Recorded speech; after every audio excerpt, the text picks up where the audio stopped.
Hi, Lindsay. How are you? I'm good. How are you? I'm well. It's great to talk to you. We're excited to get you guys back here in Louisville soon. Oh, yeah. We're happy to be coming back. I was thinking, how amazing it is, and probably not lost on you, that, to have a career this long and still be able to write these timeless songs that you guys are doing at this kind of level. Do you still find it easy to find a great hook to write a great song? And I'm obviously throwing some compliments in there as well. Well, yeah, I think that in many ways it's gotten easier. Perhaps for me personally, the writing process has taken on a kind of an overall thing where it used to be. I guess the analogy would be a bit more like movie making because you're coming in with a rough idea and then you're delegating out various aspects of it to your bandmates and all of that. A lot of times now when I write, it's more connected to the process of recording and it becomes a bit more like painting. So, you're kind of discovering as you're recording and as it's going along and it becomes a slightly different discipline. But yeah, I think the key to continuing to be able to write effectively and to continue to grow as an artist is just to think of it in those terms and not to try to necessarily live up to anybody's idea of what they think you should be. Just find yourself continually engaged in what you find to be meaningful and interesting and moving, and I think the rest will take care of itself usually. I'm always so impressed by what you do with the production in the studio. Like, there's so many interesting things happening just beyond the song, which, the songs could have stood on their own. They're strong enough, and it almost makes them so much more layered. And I mean, on that sort of concept that you're talking about there with songwriting, and I'll say pop songwriting in the terms of very popular type of songs. Hmm. There are several songs on this record, and there's probably plenty of songs if I really think about it, but there's several songs on this record that feel like they could be completely big hit pop songs by, new artists today, with just a little bit of dressings and clothing and however you dress up, a brand new song. And it's kind of, made me wonder about the question, does pop songwriting really ever change when you get to the root of it? Well, I think, at the root of it, a good song is a good song. Perhaps the idea of what a song is has changed in some ways, certainly. It doesn't really apply to us. But if you look at what hip hop and rap has done in terms of, in some cases, subverting melody as the focal point, I think there is no right or wrong, obviously, and that's part of the beauty of things evolving and changing in art. But that has sort of inverted the way people listen to music because I think they're listening to the edges that you spoke of. The dressing, the way something is couched, as much as they're listening to the center, which used to be the melody and still is, but sometimes melody, takes a back seat to those other things. In our case, I think it's still about the basic pop form as we've known it for actually many years. And you're right. I don't think that has changed a great deal. And finding a collaborator, I mean, first off, the nice surprise of finding that your next collaborator is the person that you've been sort of standing next to for half your life.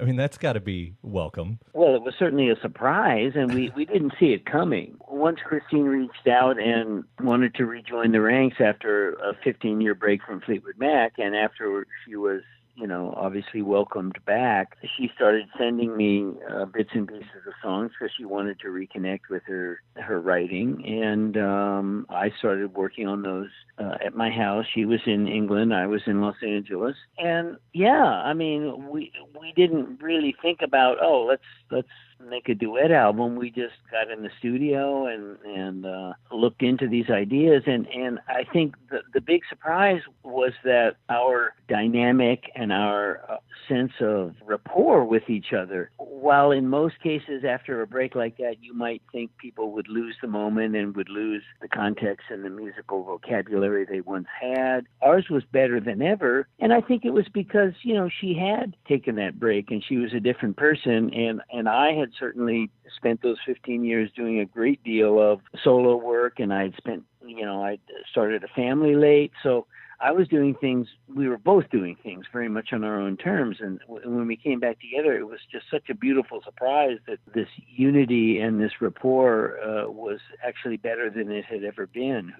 Who would have thought that, right? I mean, I know a lot of fans are, of course, having a problem that this is just not called Fleetwood Mac, and I'm sure it's well-worn territory right now. But what was the reason? Why isn't this called Fleetwood Mac? Well, I mean, it is true that John McVie and Mick Fleetwood are playing on not all of it, but a great deal of it. But, you know, when Christine and I decided to go in the studio, it was just preceding the beginning of rehearsals for the last tour we did in 2014 and 15. And there was no agenda to make a Fleetwood Mac album. I had done the bulk of work on the songs of mine that are on this album about a year and a half before that, and I'd put them on the shelf thinking those were going to be part of a solo album. And ironically, John and Mick had played on those as well. But our motivation for going in the studio wasn't that there was any agenda to make any particular thing. It's probably fair to say that no one was saying, "Oh, this can't be a Fleetwood Mac album," but it just wasn't on anybody's lips. We were really just wanting to create a situation that had the gesture of welcoming her back in, not just to the rehearsal hall, but into the studio, since she was so interested in reconnecting with her creative muse on that level. And she and I had done so much back and forth communicating from England to Los Angeles over some of these new songs she had. And so what happened was we got in the studio, and literally within 3 or 4 days, it just blew our minds because our rapport was better than ever in the studio. And, you know, if anyone in the back of their mind thought that this was possibly going to turn into a Fleetwood Mac album, Christine and I got very protective over the idea of it being a duet album, because that seemed to be the life that it had. It seemed to be the context that was speaking to us from this rapport that we were experiencing that was better than ever. So the idea of it being what it was, which is a duet album, was something that really spoke to us and took on a life of its own. And while your songs, I mean, both your songs seem quite personal to you, there are moments in here where it actually does seem like a lot of the album is sort of about celebrating her coming back, even unintentionally, and maybe that's in some of the song titles and stuff like that. And I didn't know if that was on purpose or something that just was sort of a happy accident. Well, I think it probably is in terms of the songs that she's writing the lyrics on. I think it's very much about taking this 15-year journey away from the music business and then coming full circle back around. And there is that sense, a kind of a karmic sense to her songs. In the case of my material, I was really just writing about my own experiences. I was writing about family life. I was certainly, you know, every once in a while, something having to do with the band Fleetwood Mac would get in there. But, you know, if anything sort of coheres with that overall idea of a return, I think it was, as you say, somewhat coincidental and maybe just a little bit of fate working its way in there. And it ends with, I guess I was reading some of the press quotes of you talking about the songs, and it talks about that last song, and you said, we end our album with a new beginning, and which I love that. And I was kind of wondering, I mean, do you see what the next chapter looks like yet? Has that started to form somewhere in the distance? Well, here's what I'll tell you, is that we didn't see the album itself coming until it spoke to us as in terms of what it wanted to be, and we followed that. The next step was, okay, we're going to tour this, I guess. And then there was a big question, is Christine going to take to this kind of touring? You know, is she going to be comfortable out there on a smaller scale? Is she going to be comfortable away from her bandmates that she's known all these years?